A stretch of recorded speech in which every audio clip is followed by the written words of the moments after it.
The Naval Center for Combat and Operational Stress Control, or NCCOSC, they got their kind of mission statement here, which is to optimizes psychological readiness through development, aggregation, and dissemination of best practices and innovations in primary, secondary, and tertiary prevention of psychological injury and disease. So that's a somewhat long way of saying that there's a recognition on the part of the Navy, and you'll hear this similarly echoed in the Army content, that that good, that mental health support, behavioral health support equates to the readiness of fighting force, and thus is a protective element for our Navy, and as the Navy is part of that layer of protection for our country. So I think that's, yeah. So very long way of saying just that. Provides, so what are some of the things they do?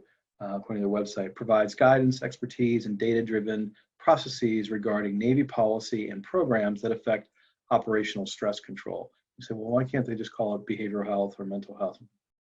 I don't know the answer to that question. So they call it operational stress control. Ensures military psychological health, ensures, kind of worded awkwardly, ensures that military psychological health isn't meaning practice and services, is informed by science and evidence-based practice. And, yeah, it's kind of awkwardly worded there. I think I took it right out. That was out of the website, which again, it's only as good as the contractor does in putting it together. But they analyze data and disseminate results of data analysis in the area of prevention, identification, and treatment of psychological stress, illness, or injury. Okay. So you see, they have these services. They also kind of have their own nomenclature, their own lexicon of how to talk about, how they describe behavioral health integration, or just behavioral health in general.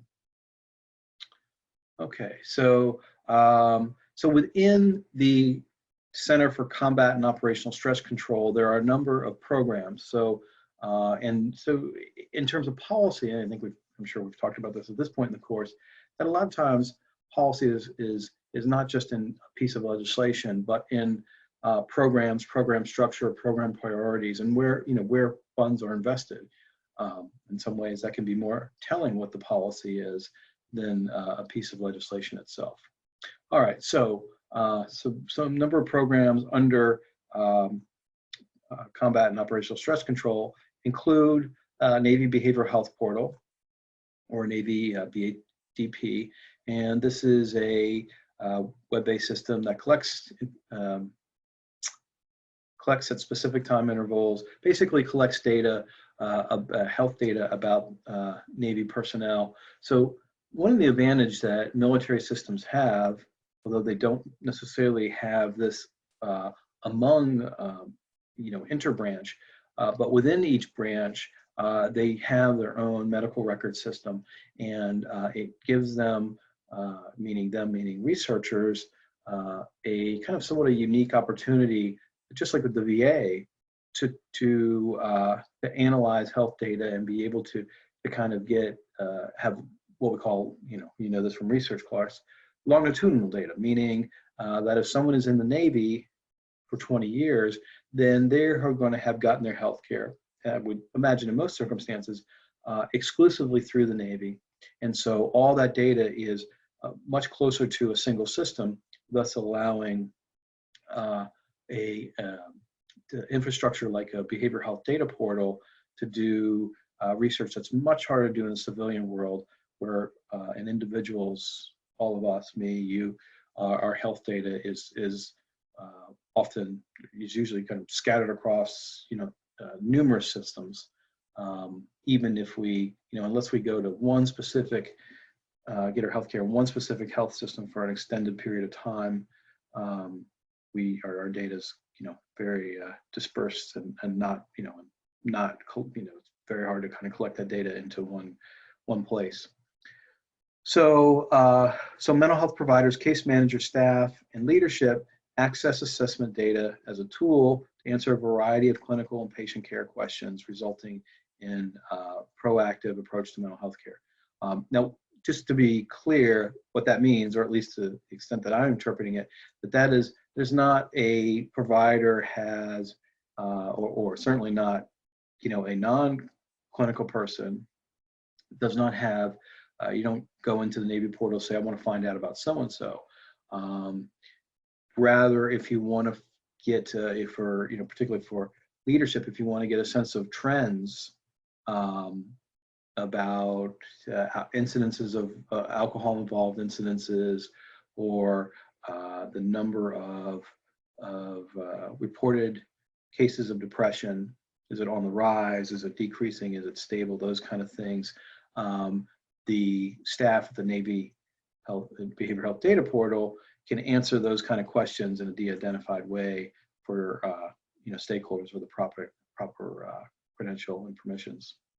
Operational mental health works with a growing community of operational embedded mental health providers to develop clinical, operational, and business best practices.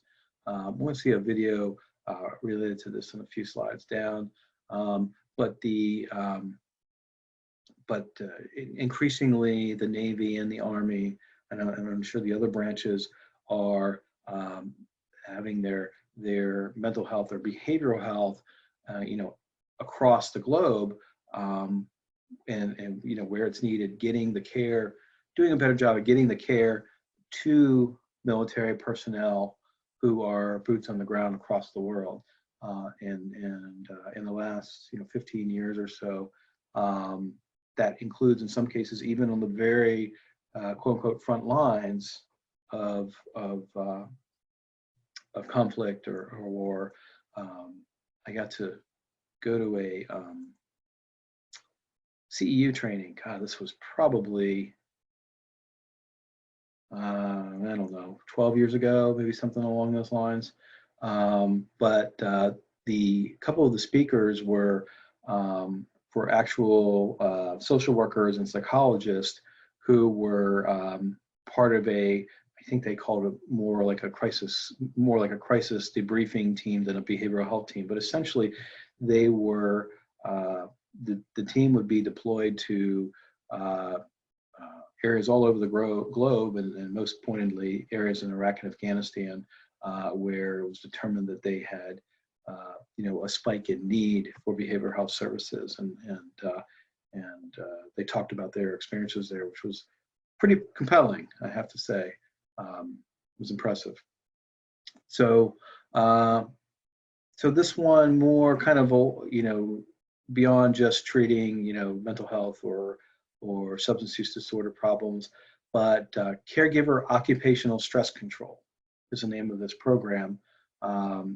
And it's a Navy medicine initiative, which is kind of the tier above the Naval Center for Combat, for the NCC OSC, sits underneath the Navy medicine.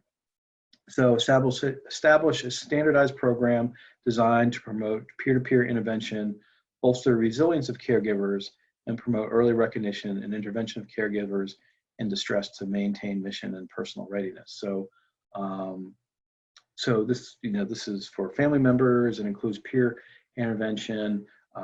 It can be, at least when I read it, I inferred it to include caregivers, parents who are caring for children on their own while their spouse or partner or loved one is deployed, as well as a place for family members to reach out for support if they have a concern about their loved one who is maybe back from deployment and potentially experiencing what might be some symptoms of PTSD, depression, etc. So it is intended to increase job satisfaction, higher retention, increase caregiver preparedness for operational and occupational demands. Okay, and I took that to infer particularly with regard to deployment of loved ones.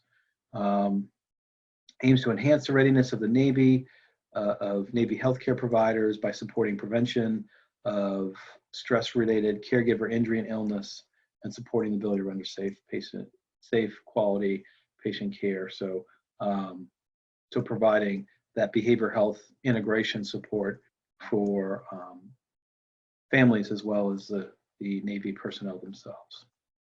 That's the way I read it. Disaster mental health leads the efforts to standardize best clinical best practices for the sorry, let me read that again. The Special Psychiatric Rapid Intervention Team. This is not the team that I heard. The folks that I was got to hear speak. I was just referencing before were Army based, but this sounds very similar to what those folks were doing as they described it at the CEU thing I was at now many years ago. And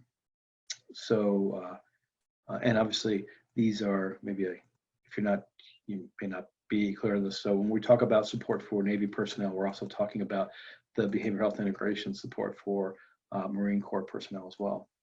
So another program, Navy Psychological Health Update Dissemination. So publishes a research update and hosts an annual combat and operational stress control symposium to keep Navy providers and leaders informed on current advances in operational stress control. So, and they actually, when I first started doing this, they made these publications publicly available, and I think at least the last couple times I've checked that was no longer the case for whatever reason. But they were the ones I have seen look pretty well done in terms of they're well organized and kind of well presented and interesting if you have any interest in behavioral health integration and military, particularly the Navy.